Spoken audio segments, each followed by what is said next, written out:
Selam, ben Seda. Bugünkü molamızı ben sahil kenarında yürürken yapıyoruz. Bu hafta sonu farklı bir şehirde yaşayan ailemi ziyarete gittim. Evin terasında depolanan bir sürü eşyayı tadilat yapacakları için elden geçiriyorlardı. Toz toprak içinde duran babaannemin zamanında kullandığı bakır kapkacaklar varmış. Çocuklara, torunlara bölüştüreceğiz. Gelmişken sen de bir şeyler seç, al dedi babam. Ben de bir yığının içinden bir iki parça bir şey seçtim. Üzerine de çok düşünmedim açıkçası. Aldım, İstanbul'a eve getirdim. Ne zaman ki en azından bir yıkayayım da çamurundan kurtulsun, öyle kaldırayım dedim. Yıkarken yemek pişirilmekte kullanıldığı tabii belli oldu. Ve bir zamanlar aslında babaannemin hayatta olduğunu, burada yemek yaptığını düşündükçe evet, benim bir babaannem vardı. Bir zamanlar onu çok severdim. Zaman zaman hatırlıyorum ama çok da tabii ki aradan çok uzun zaman geçti. 2024 yılındayız. Babaannem 2000 yılında vefat etmişti. Tabii her zaman da hatırlayamıyoruz. Her zaman hayatın içinde özel bir şey olmadıkça hatırlamıyoruz. Hayatın doğal akışı böyle.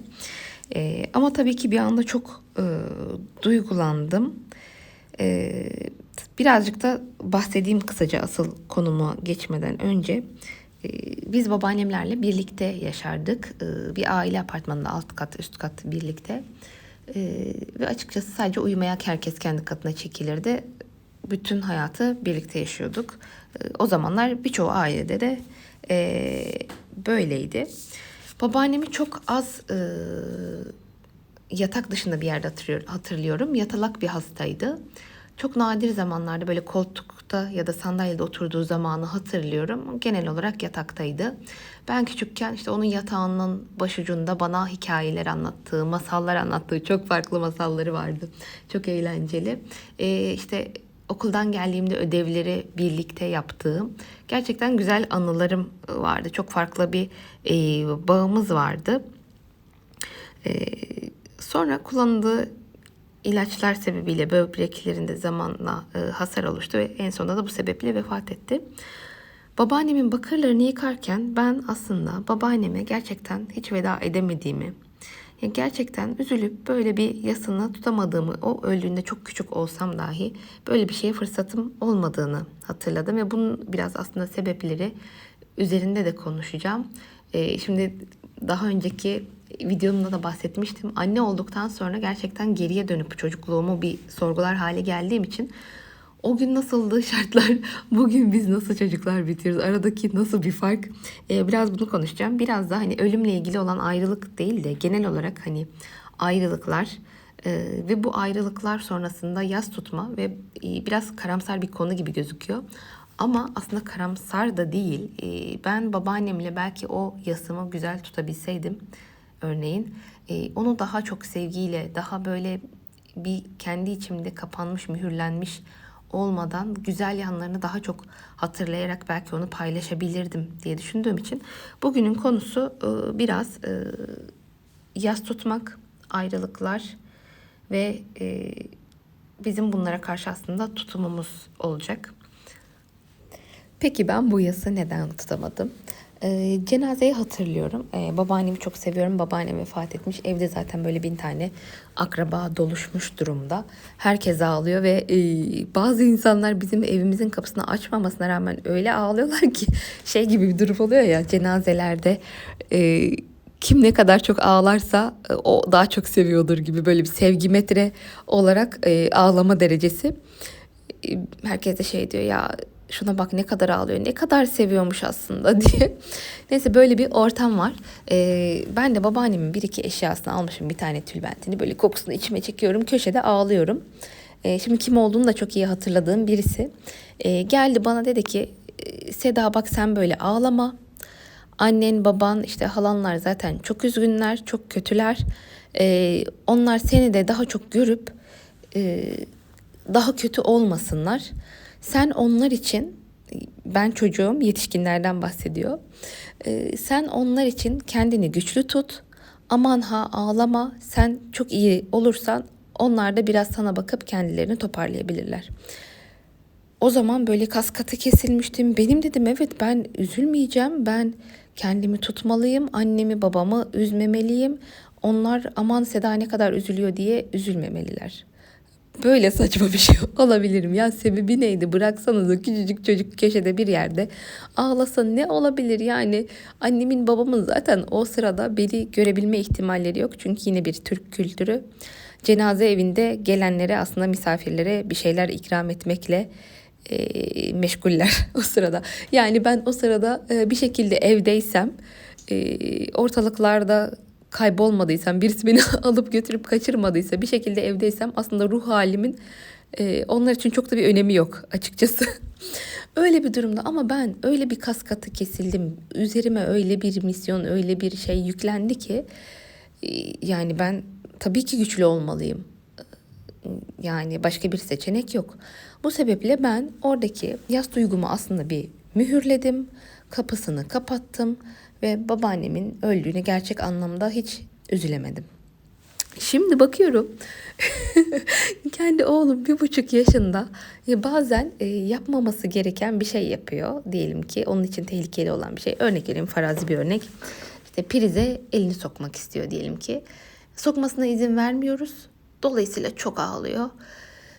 Ona hemen yanına eğilip diyorum ki anneciğim biliyorum çok merak ettin prizin nasıl bir şey olduğunu. Parmağını sokup bir bakmak istedin. Gerçekten merak ettiğin bir şeyi yapamadığın için çok üzüldüğünü anlıyorum. Ama ben de senin güvenliğinden sorumlu olduğum için sen kendine zarar verme diye senin bunu yapmana izin veremiyorum. Kusura bakma ama ağlayabilirsin. Üzülmen çok normal. Hayal kırıklığına uğradın. Çok merak ettiğin bir şeyi yapamıyorsun. Evet bu bazen kötü olabilir. Gel biraz sarılalım istersen. Yani bir anda gerçek bir üzüntüyle o duyguyla olan bene bakıyorum. Bana yapılan davranışa. Ve şu an çocuğuma uygulanan davranışa biz farklı bir nesil olarak büyütüldük. Ha bilemiyorum bizim şu anki çocuklara olan bu hassasiyetimize normal mi ya da nasıl bir şey gelişecek? Yetişkin olduklarında onlar nasıl bir duygu dünyasıyla yaşayacaklar? Ama en azından aradaki farka bakınca şu anda inanamıyorum yani gerçekten. Neyse 24 sene sonra benim elime bu bakır eşyalarla birlikte bir fırsat geçti ve babaannemi tekrar anıp kendimce biraz yasını tutup belki de onu çok daha eskiden hatırladığım kadar güzel hatırlayabilmeye geri dönüp o bakır tencerenin içine belki birkaç şey koyup günlük hayatıma adapte edip onu daha çok anmaya başlayacağım. Ama bu vesileyle biraz ayrılıklarımı düşündüm. Hayattaki genel ayrılıklarımı. Ayrılık dediğimiz zaman çoğu zaman hep böyle kadın erkek ilişkisini düşünüyoruz. Ve kadın erkek ilişkisi gibi düşündüğümüzde aslında ayrılmak, vedalaşmak, yas tutmak çok daha bilemiyorum sebebini. Sizin belki bir yorumunuz vardır. Daha kolay oluyor. Yani ayrılacağımız zaman da çoğu zaman diyeyim daha doğrusu bir kadın erkek ilişkisinde ayrılmadan önce bir mutlaka konuşma yapılıyor. Bir işte içinizde kalan bir şey varsa onu söylüyorsunuz. Genelde söyleniyor yani. Kadınlar özellikle uzun paragraf şeklinde öyle oldu böyle oldu bütün hislerine döküyor. İşte ayrılıyorsun sonra işte toparlamak için belli bir süre gerekiyor. Üzülüyorsun. Gerçekten bu kadın erkek ilişkisinde o ayrılık acısını da işte yasını da tam anlamıyla hissediyorsun. Yani onu yaşıyorsun gerçekten. Bence kadın erkek ilişkisindeki ayrılıklarda çok böyle yaşanmamış, içimizde kalmış bir şey benim genel gözlemime göre çok olmuyor. Ama işte bir arkadaş ayrılığı mesela bu şekilde değil. Ben de mi öyle bilmiyorum. Genel olarak benim konuştuğum, sohbet ettiğim dostlarımda da, arkadaşlarımda da aynı şey var. Kadın erkek ilişkisine benzemiyor. Dostluk ayrılığı. Yani belli şeyler yaşanıyor. Erkek arkadaşına böyle hani hoşlanmadığın, hoşuna gitmeyen şeyi çat çat söyleyebiliyorsun. Sen bana böyle yaptın falan diyorsun. Dostun da biraz daha böyle nasıl diyeyim, sabırlıyız mı diyeyim. Böyle aksi giden şeyleri söylemek biraz daha zor oluyor. Ya da söylüyorsun, ucundan söylüyorsun. Dostu kaybetmek istememek sevgiliyi kaybetmek istememekten daha farklı bir duygu aslında. Çünkü böyle erkek arkadaş sanki işte ayrılınan, barışılan bir şey aslında. Ama dostlarla öyle değil. Bazen dönem dönem oluyor. İşte tamamen koparmıyorsun belki bağını ama bir dönem oluyor mesela sen kafanda bir süre ayrılıyorsun. Bir süre konuşmuyorsun. Bir süre hayatın ondan bağımsız bir alanda geçiyor. Bence bu da bir ayrılık ve bunun da küçük küçük aslında yasları olması gerekiyor. Ya da bir ayrılık konuşması ya da bir vedalaşma. Tamamen benim mesela var öyle yakın gördüğüm ve sonrasında şu an hiç görüşmediğim ama oturup bunu hiç karşılıklı konuşamadığımız bir dönem için dostum diyeceğim insanlar oldu. Küçük küçük belki rahatsız olduğum şeyleri bahsetmişimdir. Ama totalde yaşadığım hayal kırıklığını söyleyemedim. İşte ya da bana niye böyle yaptın diye hesabını bir erkek arkadaşım olsaydı soracağım şeyi dostuma soramadım. Ve sonunda bir koptuk. Kopmayla sonuçlandı. Ama yasını tutma olarak düşündüğüm zaman böyle bir gerçekten çok zor bir alan var. Bizim kültürümüzde mi bu yok, genel olarak mı böyle bilmiyorum. Sizin yorumlarınız olursa onu da çok merak ediyorum. Siz mesela yaşayamadığınız böyle ayrılıklar, tutamadığınız yaslar var mı? Böyle bir ölümle olan vedalaşma konusunda da ya da işte normal arkadaşlıklarınızda koptuğunuz zaman o da bir ayrılma, o da bir uzaklaşma, o da bir yas tutmayı gerektiren bir dönem ve zaman dilimi aslında. Yas tutamadığınız, şu sebeplerle tutamadım ya da gerçekten burada bir ayrılık oldu, hayatımdan birileri eksildi ama yas tutmam gerektiğini hiç fark etmedim, düşünmedim ama zaman zaman hatırlayınca da kötü oluyorum dediğiniz şeyler var mı? Varsa lütfen yorumlara yazın. Bu yas tutma konusu aslında neden önemli? Bir yandan temiz bir sayfaya geçmek gibi bir dönemi kapatıp aslında önüne bakabilmekle ilgili bence ve bunun da dönüştürücü ve geliştirici bir etkisi var. Herkesin tabii ki kendi vedalaşma ve yas tutma şekli vardır ama sanıyorum ki benim kendimde yeni yeni farkına vardığım vedalaşamama ve gerçek anlamda yas tutamama durumu o konudan ya da kişiden öğreneceğim bir şey varsa hani heybene katmak derler ya kendi payımı alıp heybeme katmamı da önleyen bir durum oldu. Böyle bir yerlerde kopuk kopuk bir şeyler var. Bence bir şekilde de kendimden olacak yani aslında olmam gereken kişiden bir şeyleri eksilten de bir durum bence. Hani Pandora'nın kutusu gibi kapalı, kilitli orada mühürlemişim bir şekilde ve açınca da ne olacağı belli değil, elleşmiyorum gibi.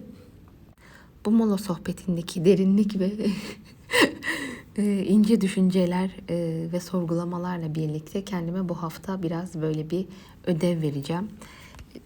Vedalaşamadığım arkadaşlarımla biraz vedalaşmaya, kendi içimde vedalaşmaya ama hesaplaşmadan bahsetmiyorum.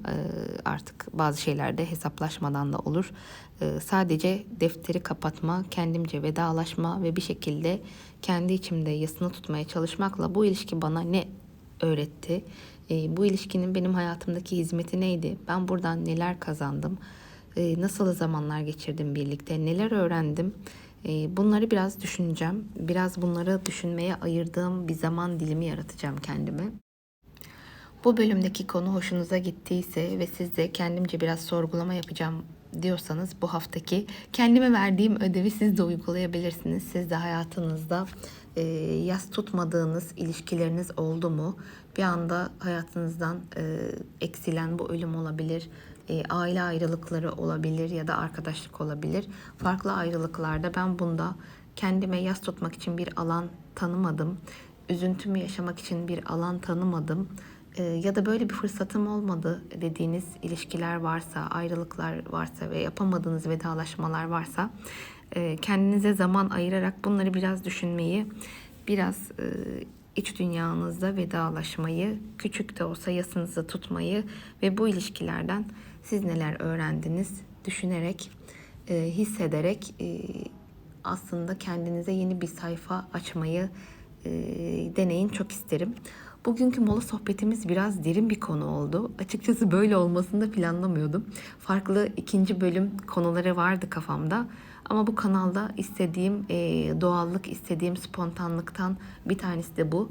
Çünkü birlikte molaya çıkmış olsaydık ve çok yakın arkadaş olsaydık muhtemelen kendi gündemimde olan bu konuyu sizinle paylaşırdım. Ya böyle bir şey oldu, biraz böyle hissettim, biliyor musun diye. Dolayısıyla bu haftaki konumuz biraz böyle karamsar gibi başlayan bir konu oldu. Bana eşlik ettiğiniz için çok teşekkür ederim. Ben bu videoyu haftanın ilk günü olan pazartesi günü çekiyorum. Siz ne zaman dinlersiniz, ne zaman izlersiniz bilemiyorum. Ama umarım bu haftanız, her haftanız güzelliklerle geçer. Biraz kendimizi sorguladığımız, farklı konular düşündüğümüz ama sonunda hep daha mutlu, daha kendimizden olmayı başardığımız zamanlara, daha güzel zamanlara bizi götüreceğini umduğumuz bir yolculuk olsun hepimiz için. Lütfen eğer bu sohbet hoşunuza gittiyse beğenmeyi ve kanalımı takip etmeyi unutmayın. Ki bu izlenme sayıları bile beni şu anda çok mutlu etmeye yetiyor. Biraz daha günüme aydınlık katıyor. Şimdiden teşekkür ediyorum. Mola sohbetlerinin bir sonraki bölümünde bambaşka bir konuyla, bambaşka bir gündemle ve umut ediyorum bambaşka manzaralarla birlikte görüşmek üzere. Hoşça kalın. Sevgiler.